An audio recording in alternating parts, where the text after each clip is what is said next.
இந்த அரசும் சரி, மத்திய அரசும் சரி, தொழிலாளர்களை தீண்டத்தகாதவர்களாக, பார்க்கத்தகாதவர்களாக, கவனிக்க வேண்டாதவர்களாகவே பார்த்துக் கொண்டிருக்கிறார்கள். அதுதான் எல்லா பிரச்சனைக்கும் அடிப்படை. அவர்கள் கார்ப்பரேட்டுகளுக்காக, பெரிய முதலாளிகளுக்காக எப்போதும் கவலைப்படுகிறார்கள், எப்போதும் கண்ணீர் வடிக்கிறார்கள்.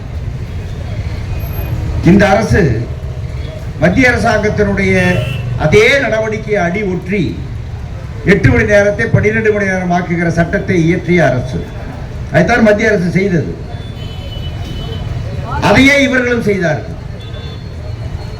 அதை எதிர்த்து கடுமையாக தொழிற்சங்கங்களும் அரசியல் கட்சிகளும் வினையாற்றிய பிறகு ஒரே நாளில் அந்த சட்டத்தை திரும்ப பெற்றார்கள். 8 மணி நேரத்தையே மாற்றுவது என்று நினைக்கிற அளவுக்கு தொழிலாளிகளிடமிருந்து அவர்கள் விலகி போய்விட்டார்கள். எந்த அளவுக்கு விலகிவிட்டார்கள், வெளியேறிவிட்டார்கள் என்பதற்கு அது ஒரு சான்று. ஆனால் இங்கு இருக்கிற பலர் 8 மணி நேர வேலை அதற்கான சட்டத்தை அவர் மாற்றிய போது, நாம் எல்லாம் எதிர்த்து குரல் கொடுத்த போது மீண்டும் அதை திரும்ப பெற்று விட்டார், அவர் பெரிய ஜனநாயகவாதி என்றெல்லாம் பாராட்டினார்கள். பிரச்சனையே அதுதான். கொண்டு வந்ததுக்கு என்ன? கொண்டு வந்தது எதுவுமே தெரியாமல் கொண்டு வந்தார்களா?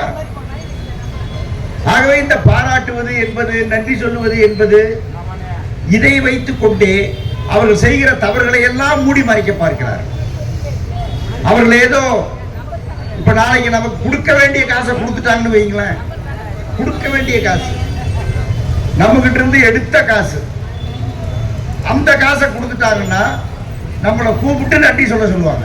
நன்றி சொல்லுங்க, ஏய் என் காசு தானையா, இத்தனை நாள் வச்சிருந்ததுக்கு நீதான் நன்றி சொல்லணும், இத்தனை நாள் திருடி உன் கையில வச்சிருந்ததுக்கு பயன்படுத்துறதுக்கு நீதான் நன்றி சொல்லணும். ஆனா நம்மளும் நன்றி சொல்ல சொல்லுவாங்க. அந்த காசை விழா நடத்தி கொடுப்பாங்க. எந்த காசை? நம்ம காசை. நம்ம காசை விழா நடத்தி கொடுப்பார்கள். இப்படி எல்லாம் எல்லா நாடகம், எல்லாம் நடிப்பு, எல்லாம் வேஷம் என்கிற மாதிரி நடந்து கொண்டிருக்கக்கூடிய ஒரு சூழ்நிலைமையில நான் பெருசா அதிகம் எதிர்பார்க்க முடியாது என்பது ஒரு பக்கம். இன்னொரு பக்கம் ஒட்டுமொத்தத்தில் வருகிற அபாயத்தை நாம் குறைத்து மதிப்பிடக்கூடாது. பிஜேபி மாதிரி அபாயம், பாசிசம் மாதிரி அபாயம், எல்லா தொழிலாளிகளையும் எல்லா வகையிலும் ஒரு சேர கொன்று குவிக்கிற ஒரு கொடிய திட்டத்தோடு, பாசிச ஏற்பாட்டோடு மத்திய அரசாங்கம் இருக்கிறது.